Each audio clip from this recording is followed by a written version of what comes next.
Bien, bonjour à tous.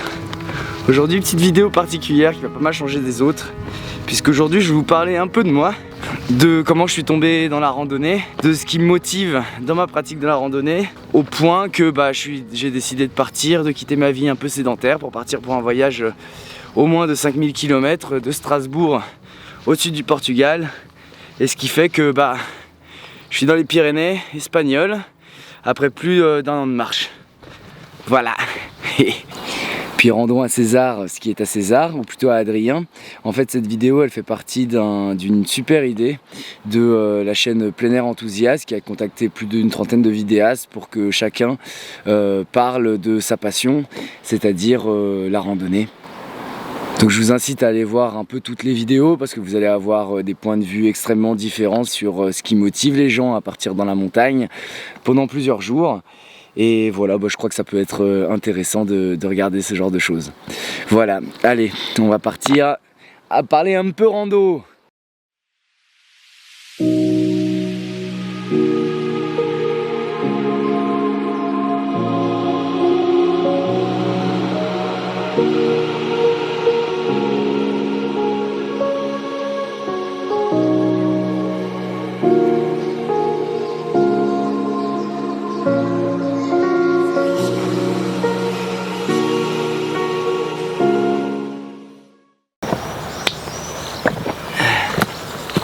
Première question, mon passé de randonneur. Est-ce que je suis tombé dedans quand j'étais petit, comme Astérix dans sa marmite? Pour tout vous dire, pas vraiment en fait. Bon, j'ai eu la chance depuis que je suis tout petit d'avoir des parents qui étaient séparés et qui adoraient voyager. Même si on n'avait pas la masse de thunes non plus, on a toujours pu se déplacer, faire des voyages en sac à dos. Disons que j'ai toujours eu ce goût un peu pour le voyage. Et puis quand je suis arrivé à 18 ans, j'ai commencé à barouder par moi-même. Et il y a eu la première expérience qui était l'Argentine, qui m'a amené progressivement à arriver à ça, c'est-à-dire l'art du bivouac et le kiff de vivre dans la nature. Bon, pour remonter un peu à la chronologie, il y a eu ce voyage en Argentine que j'avais 18 ans. J'ai rencontré quelqu'un qui a pas mal marqué ma vie de voyageur, je pense, pour le futur. Parce que je suis tombé amoureux en fait de quelqu'un qui vivait en Argentine et que j'ai été rejoindre là-bas. Donc on a vécu pas mal de temps avec sa famille. Moi je parlais pas un mot d'espagnol à l'époque parce que j'avais fait allemand au lycée.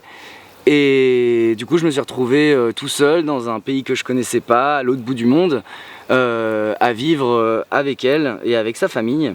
Et ça m'a apporté énormément de choses sur la manière de considérer le voyage, de la rencontre avec les locaux, de la capacité que j'ai aussi à aller au contact des gens. Et ça a pas mal changé les choses pour la suite.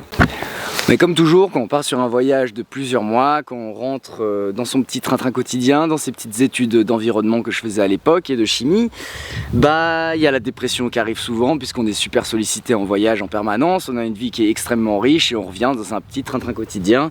Et donc à cette époque-là, j'étais assez perdu. À l'époque, la montagne, je connaissais pas du tout, moi j'étais plutôt axé sur la mer. J'ai fait plus d'une dizaine d'années de natation, puis après de plongée, et du coup mon terrain de jeu c'était plutôt la mer que la montagne.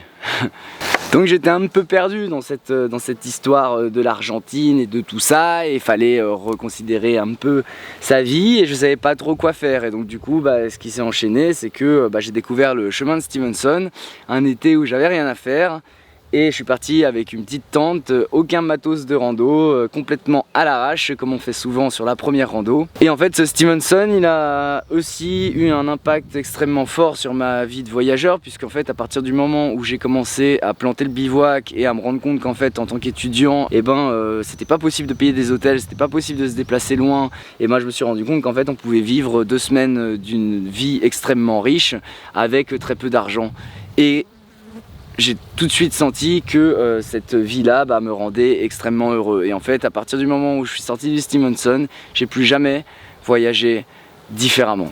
Puis moi j'étais un peu paniqué en fait d'aller dans les hautes montagnes parce que c'était pas mon élément, je connaissais pas vraiment et puis je savais que ça présentait un peu plus de risques, donc j'y suis allé tranquillement. J'ai commencé sur le GR5 à faire 15 jours dans les Alpes, de Thonon-les-Bains jusqu'à plus ou moins le Mont Blanc, qui a été une belle découverte de la montagne un peu plus haute. Puis il y a eu les Canaries aussi, j'ai traversé Lanzarote, semi-rando, semi-voyage au tout début parce que c'était un peu mon premier voyage vraiment solitaire, un peu particulier. Puis après il y a eu Tenerife que j'ai traversé entièrement à pied, qui est une île qui est absolument magnifique, qui est pas très grande, très touristique, mais en fait extrêmement déserte dès qu'on sort de la partie sud de l'île. Je suis parti aux États-Unis aussi, j'ai traversé sur l'Appalachian Trail 2 semaines dans les White Mountains, qui était aussi totalement différent parce qu'il y a des forêts primaires, parce que les États-Unis c'est vaste, c'est grand et donc on croise vraiment rien pendant une grande partie de la rando. Et puis bien sûr il y a eu les Vosges aussi, parce que je suis parti les 4 dernières années de ma vie vivre en Alsace, et en Alsace il y a 2 chaînes de montagnes, les Vosges en France et la Forêt Noire en Allemagne. Ces 2 chaînes de montagnes étaient assez extraordinaires puisqu'en fait moi je viens d'un endroit où il n'y a pas de montagne à proximité, donc chaque organisation et chaque départ de randonnée ça devait se planifier à l'avance. Du coup quand on vit à côté des montagnes c'est beaucoup plus simple, et donc tous les week-ends, plusieurs semaines, je partais dans les Vosges et j'ai découvert pas mal la montagne à travers cette chaîne qui est extraordinaire, où il y a des conditions assez rudes en hiver. Mais à la fois les Vosges c'est des montagnes qui sont assez safe, on peut quand on est bien équipé partir faire plus ou moins ce que l'on veut sans prendre des risques qui sont démesurés, donc du coup ça permet d'apprendre pas mal de la montagne. Et pour résumer un peu tout ce fouillis-fouillas de projets et de vie pendant que j'étais étudiant, je dirais que la rando ça a commencé plutôt sur des perspectives économiques parce que j'avais pas trop de pognon. Et qu'en fait à partir du moment où j'ai découvert ça, ça a été une toute nouvelle aventure pour moi. Parce que en fait je me sentais heureux, épanoui, et qu'il y avait peu d'endroits sur Terre et dans le monde où je me sentais aussi bien que finalement dans la nature et en contact avec elle. Et du coup je suis tombé dedans et c'est devenu un peu une addiction quoi.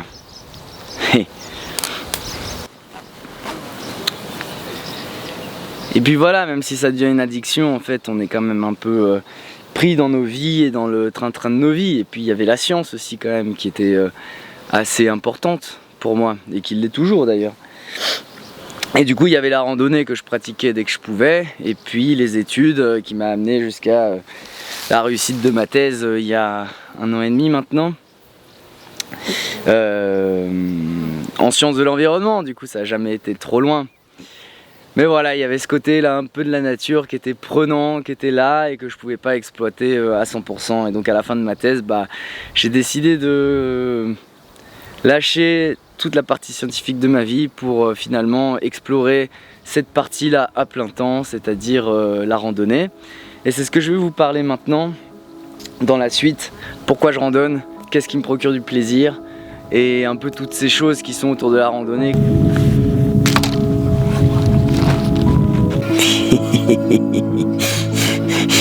Ça s'est levé, ça s'est levé.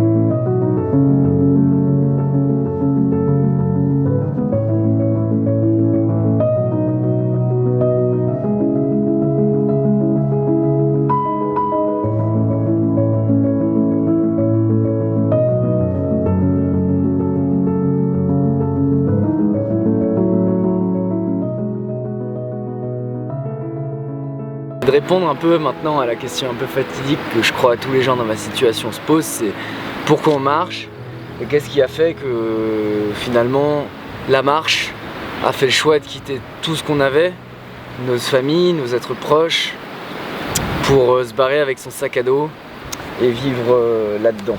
Je crois que cette réponse elle est très difficile à donner, elle évolue en permanence et donner une réponse comme ça serait un peu fortuite, je crois. Mais je vais essayer de vous donner quelques prémices. Il y a réellement plusieurs raisons qui m'ont poussé à faire ce choix-là. Déjà, la raison un peu la plus évidente pour tous, et l'une des raisons évidentes pour moi, c'est le paysage. Vivre dans la nature, dans un cadre idyllique qui est magnifique, ça apporte une joie de vivre qui est extraordinaire. On est dans une phase où chaque jour nous apporte des choses différentes. Il y a l'imprévu en permanence qui fait qu'on se sent vivre à chaque instant. Et c'est un peu ça qui est la pierre angulaire finalement de la marche. Quelque chose qui se rajoute et qui est la montagne, parce que j'ai choisi de faire ce voyage principalement en montagne. J'aurais pu faire des trajets beaucoup plus courts sans passer par les Alpes ou les Pyrénées par exemple pour aller au sud du Portugal.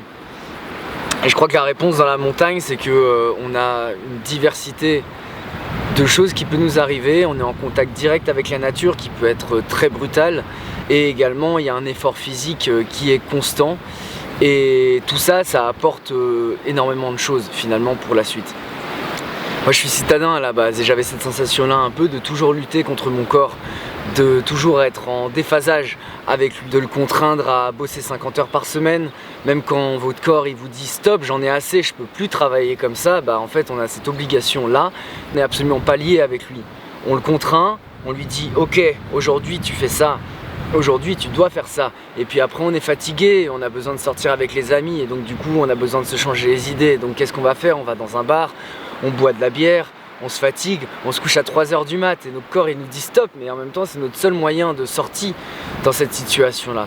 Et au final on arrive à une situation où finalement l'esprit lutte en permanence contre le corps. Ce qui à mon sens est totalement différent dans la rando. Alors évidemment le corps il est mis à l'épreuve en permanence, on le pousse quand on fait 1500 mètres de dénivelé, notre corps il nous dit hey ça va, je suis fatigué un peu au niveau des genoux et tout ça. Mais c'est différent, il y a une réelle écoute de l'esprit avec le corps, parce que dans ce type de voyage là, si le corps n'est pas là, on fait rien. Et le corps c'est notre outil de travail principal, et donc du coup il y a cette écoute en permanence de savoir ce qu'on peut faire, ce qu'on ne peut pas faire, et on apprend à se connaître intrinsèquement. Et je crois que c'est un peu sur ça que j'ai envie de vous amener. À un moment donné, finalement, on a une écoute permanente, et cette écoute, elle nous amène à nous connaître, profondément. Mentalement, parce qu'on a besoin de pousser mentalement très fort dans les moments difficiles, mais aussi on a besoin de connaître très bien son corps. Et cette connaissance-là, et finalement cette fusion, est réellement quelque chose qui, moi, me fait que je suis heureux et que je me sens bien en fait dans ce choix de vie-là, même dans les moments difficiles. Ensuite, il y a quelque chose que je trouve assez incroyable dans les montagnes. Alors ça va être un sujet un peu plus polémique ou quoi que ce soit, mais c'est qu'il y a une réelle anarchie en montagne en fait. Pour moi, la montagne c'est l'un des seuls endroits en Europe en tout cas où il y a une réelle liberté totale de ce qu'on peut faire. C'est nous-mêmes, avec nos choix, confrontés à la nature, aux éléments extérieurs, sans que l'homme puisse s'immiscer. Si on décide d'aller monter ce col avec une météo qui est changeante, qui peut nous péter à la gueule, on est seul responsable finalement de nos choix. Finalement on est seul face à la nature, et ce sentiment d'avoir un degré de liberté qui est absolument total est pour moi quelque chose d'extraordinaire. On décide de planter sa tente, on peut planter sa tente. On décide de se reposer, on peut se reposer. On décide de pousser pour aller voir un autre sommet, on peut pousser, aller voir un autre sommet. Finalement, il n'y a que nos limites et notre propre sécurité qui va gérer cette limite-là. La montagne doit rester un lieu d'anarchie totale où on peut, si on le souhaite, faire à peu près ce qu'on veut, dans le respect de la nature bien entendu, avec les restrictions massives autour du bivouac par exemple. On est obligé de bivouaquer sur des refuges, parfois c'est payant, ou même le bivouac est totalement interdit, tout en parallèle en construisant des hôtels, parce que c'est des refuges mais c'est quand même des hôtels quand ils atteignent une capacité d'accueil de 100 personnes, où il y a un bar, un resto, avec le resto qui est ouvert le matin, le midi et le soir, etc. Et qu'on transforme finalement cette montagne à travers un peu une industrie capitaliste qui s'insère dans la montagne. Et moi c'est des choses qui me frustrent énormément, parce que pour moi un refuge par exemple c'est un lieu où on peut se réfugier du coup quand on est dans une situation compliquée en montagne. Et donc c'est très bien de pouvoir avoir de la nourriture par exemple le soir, ou de pouvoir dormir là en cas de pépin, mais que ça devienne carrément une manière d'organiser de l'hôtellerie où tout est prévu pour qu'on puisse faire tous nos petits bivouacs et toutes nos petites randonnées en payant une certaine somme d'argent, etc.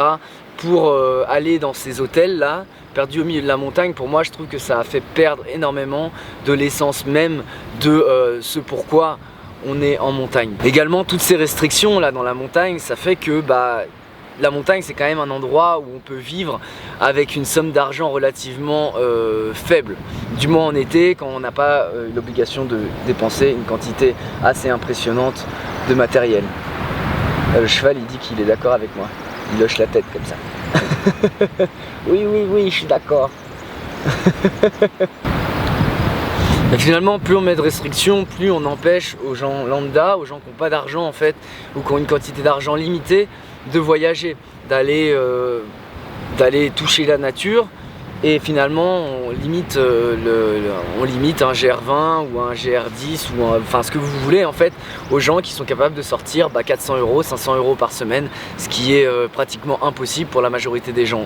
Aussi, je dirais qu'il y a une sorte de changement intérieur qui est procuré par la randonnée. En fait, quand on reste dans la nature pendant un certain temps, on retrouve totalement une sorte d'instinct animal, un instinct qui est extrêmement agréable à ressentir. Il y a aussi une chose qui est assez essentielle, je crois, c'est que en tant qu'humain et aussi en tant qu'une espèce qui est animale aussi, finalement on retrouve cet instinct animal, on retrouve cette notion d'arriver à lire la météo, d'arriver à sentir un peu les éléments, comment ils vont changer. On se sent connecté avec les animaux qui nous entourent, on se sent connecté finalement avec ce qui est, avec ce qu'on a toujours été avant de créer tous ces dogmes que la société humaine finalement a créés autour de nous. On apprend à gérer notre nudité par exemple dans la nature, on apprend je sais pas, à moins avoir de dogmes sur notre saleté, sur notre propreté, sur le fait de devoir agir comme tel ou comme tel. Finalement on retrouve l'essence même de ce qu'on est, parce que finalement les dogmes de l'espèce humaine se cassent un peu. Alors évidemment notre espèce humaine a évolué, enfin l'homme avec un grand H a évolué de sorte qu'on ne peut plus vivre comme n'importe quel animal dans la nature. À 5 degrés, si on n'a pas toute une panoplie de matériel, etc., on est dans une situation très précaire. Quel animal à 5 degrés n'est pas capable de vivre en plein dans la nature sans aucun matériel en fait? On a évolué de sorte à ce que notre intelligence, notre capacité à adapter et à mettre en place des outils, des objets, cette capacité-là a enlevé totalement notre adaptation à vivre naturellement avec juste notre propre corps dans la nature. Alors où je vous parle, j'ai besoin de chaussures, de chaussettes, d'un short et d'un t-shirt alors qu'il fait 25 degrés et qu'on est en plein dans la nature. Et cette réflexion-là, elle est assez pernicieuse et je pense qu'on n'arrivera jamais au bout de cette réflexion-là. Mais il y a quand même une chose que, en tant qu'espèce humaine, même si on a besoin de tous ces objets, on retrouve quand même un semblant animal dans la randonnée. Et ça, je pense que c'est quelque chose d'absolument essentiel et quelque chose qu'on a besoin de vivre pour se sentir épanoui et pour considérer un peu l'environnement comme autre chose que quelque chose sur lequel on doit lutter, sur quelque chose d'hostile, sur lequel on doit s'implanter en tant qu'espèce à travers des villes, à travers des villages ou toute autre chose. Je dis pas qu'il faut pas qu'il y ait de ville ou qu'il y ait de village, en tous les cas. Je pense juste qu'apprendre à vivre loin de tout ça, ça nous donne une autre vision de la nature et ça nous apprend aussi sa protection, ça nous apprend à comprendre comment, en vivant avec rien, ce que ça signifie de vivre avec tout finalement, de vivre avec un confort, de vivre avec une stabilité, de vivre avec un toit sur la tête, etc. Et en fait, tant qu'on n'a pas vécu sans eau potable, quand on n'a pas vécu avec la possibilité de prendre une douche tous les jours, et toute cette vision-là, en fait, ça amène à changer notre rapport à la consommation, notre rapport à la vision du monde. Et ça, c'est quelque chose, à mon avis, qui est absolument essentiel si on veut comprendre un peu les objectifs que l'on a besoin de vivre et de changer sur les prochaines étapes de notre vie. On est dans un monde qui change et qui va être de plus en plus difficile avec les changements climatiques, avec ça, et on a besoin de se réapprocher de la nature. Et je pense que ça, pour le coup, la rando, c'est un des meilleurs moyens de comprendre ce que c'est la nature, de comprendre pourquoi on a besoin de confort aussi, et de comprendre pourquoi on peut s'en détacher une bonne majorité du temps.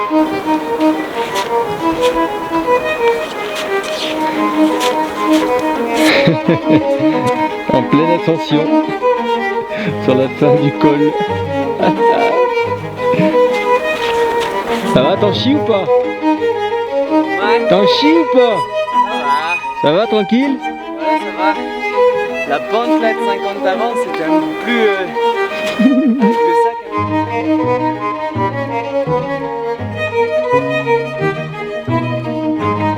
Bon, la dernière oui. La Monte Perdido. C'est facile. Hey, hey, hey. Monte Perdido.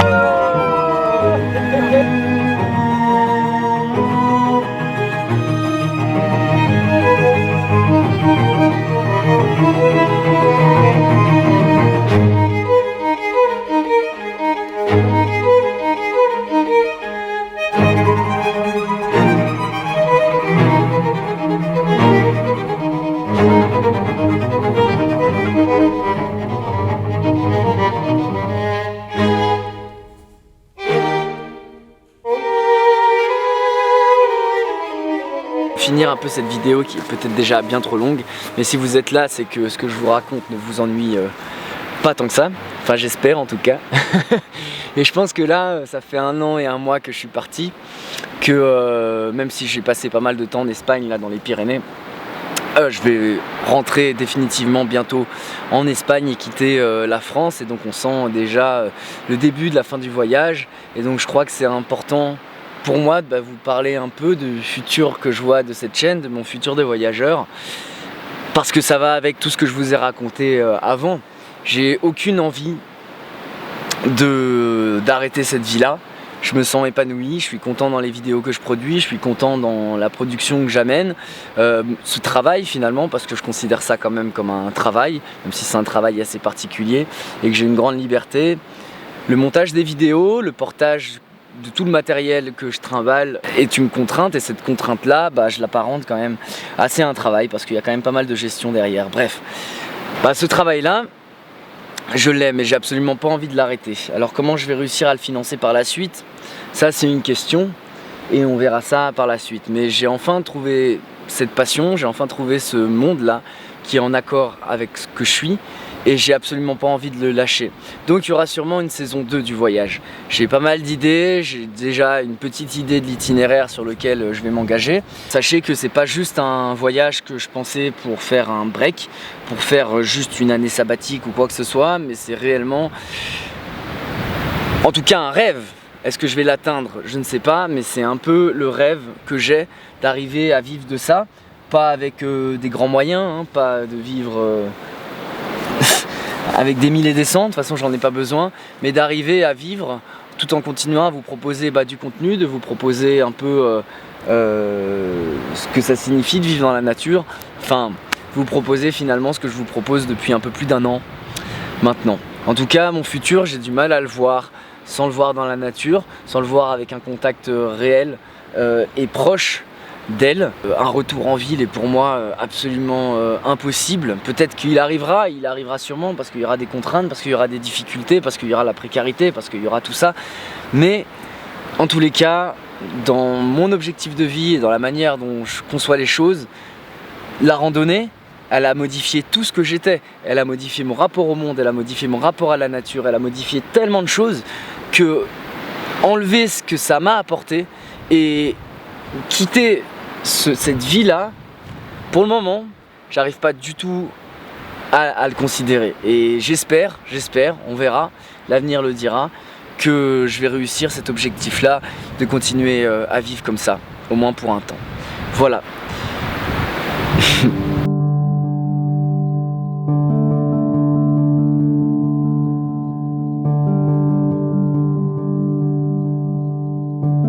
La vidéo touche bientôt à sa fin. J'espère que ce format, pour vous parler un peu de moi, de ce qui me plaît dans la randonnée, etc., vous a plu.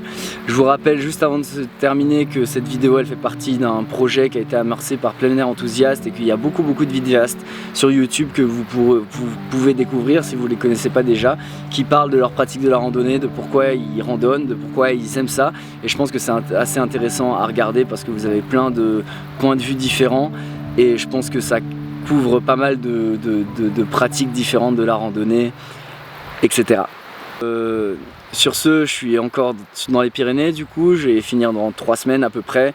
J'ai genre 250 gigas de rush à monter pour le prochain épisode, ça va être un peu compliqué parce que chaque jour a été extraordinaire, du coup c'est un peu le gros fouillis d'images de fou et tout ça, donc ça va être la question de savoir comment je vais pouvoir vous faire un épisode ou plusieurs épisodes qui vont être assez digestes sans vous étouffer avec que des beaux paysages et que des beaux trucs et de tout ce qui peut arriver dans ce type de montagne. Mais voilà, restez dans le coin en tout cas, le prochain épisode devrait sortir d'ici 1 mois à peu près. Désolé pour le retard. Sur ce, je vous dis à bientôt, je vous souhaite de bonnes vacances si vous avez l'occasion d'y aller. Profitez bien de la nature, je vous dis à très vite, de gros bisous. Merci d'être resté jusqu'au bout et à bientôt. Ciao ciao, bisous.